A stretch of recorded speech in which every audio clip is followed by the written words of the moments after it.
Oi pessoal, tudo bem? Meu nome é Amanda, eu sou médica endocrinologista e hoje a gente vai conversar sobre o diagnóstico de pré-diabetes e o diagnóstico de diabetes.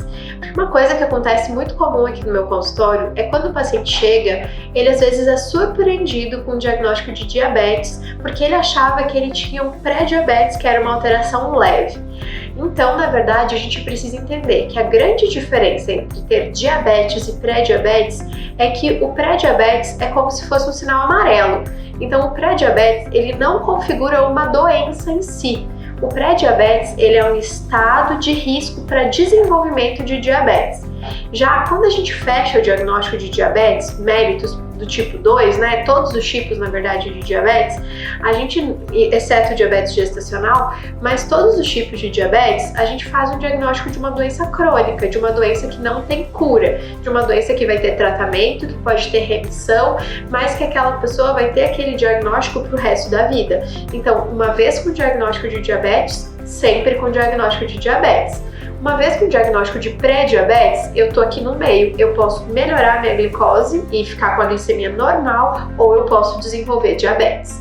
Então, isso é muito importante. Então, é muito importante que a gente conheça essa diferença para que justamente a gente possa tomar uma ação se a gente tiver um diagnóstico de pré-diabetes. Então, a glicose de jejum, ela é normal até 99. Uma glicose de 100 a 125 é considerada pré-diabetes. Mas esse não é o único número que a gente usa. A gente também tem a hemoglobina glicada, que ela é uma média do nosso açúcar no sangue. Então, uma hemoglobina glicada entre 5,6 é normal, entre 5,7 e 6,4 ela é considerada uma hemoglobina glicada de pré-diabetes. Essa hemoglobina glicada, ela é como se fosse, eu sempre tento dizer que é como se fosse um chip, que ficasse ali na nossa célula vermelha do sangue, captando a glicose durante 3 meses. E a gente vai lá no laboratório, entre 90 e 120 dias, a gente vai lá no laboratório, coleta o sangue e a gente consegue ter uma glicemia média estimada. Mas a gente também tem que entender que a alteração tanto da hemoglobina glicada quanto da glicose de jejum pode necessitar um exame extra, que chama teste oral de tolerância à glicose. Esse teste oral de tolerância à glicose, ele é o único exame que uma única dosagem ele fecha o diagnóstico de diabetes ou não. Então, como que funciona esse exame? A gente vai em jejum no laboratório, faz uma coleta do sangue e aí, depois que a gente faz a coleta do jejum, eles dão pra gente um líquido, pra gente tomar um líquido doce e que esse líquido vai ter 75 gramas de açúcar. A gente vai ver a glicose 2 horas depois, então 2 horas depois que a gente tomou esse líquido é feita uma nova coleta. Se esse açúcar no sangue subiu no máximo até 140, significa que a nossa glicose ficou normal, se comportou normal. Se a nossa glicose ficou de 140 a 199, significa que a gente tem pré-diabetes. Mas se esse teste ficou acima de 200, ele já fecha o diagnóstico de diabetes, mesmo com uma glicemia de jejum menor do que 126. Então, outros critérios que a gente tem para fechar diagnóstico de diabetes também são a glicemia de jejum maior ou igual a 126, ou a hemoglobina glicada ou a hemoglobina glicada maior ou igual a 6,5. Mas se é a glicose de jejum e a hemoglobina glicada, ou a gente tem os dois, ou a gente tem 2 medidas em dias separados com os níveis acima desses valores. O único exame em que a gente fecha o diagnóstico com uma dosagem só é o teste de tolerância à glicose. O teste de tolerância à glicose ele vai ser avaliado, né? Então, por exemplo, a gente vai avaliar cada paciente e vai avaliar a indicação daquele paciente de estar fazendo esse exame.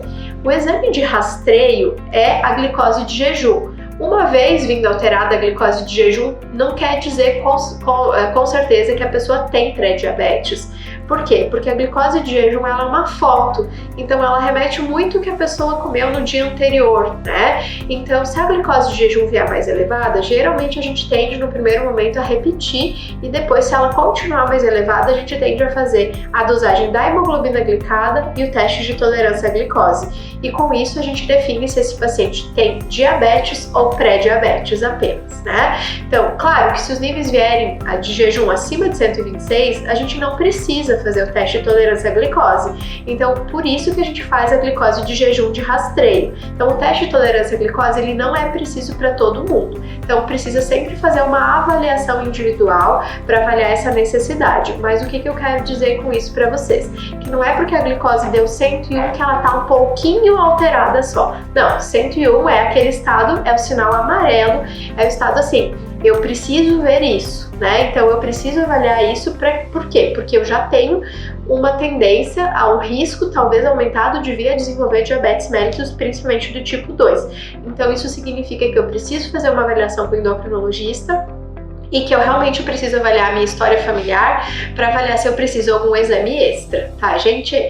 Então, esse é o nosso tema de hoje. Então hoje a gente falou sobre diabetes e pré-diabetes, diagnóstico. No próximo vídeo a gente vai falar sobre tratamentos também, né, para essas duas comorbidades, né, para o diabetes, que é uma doença, e para o pré-diabetes, como eu falei, que é um estado de risco. E eu espero que vocês tenham gostado. Deixem aqui nos comentários as dúvidas de vocês, que eu vou estar respondendo, e sigam o canal para mais dicas.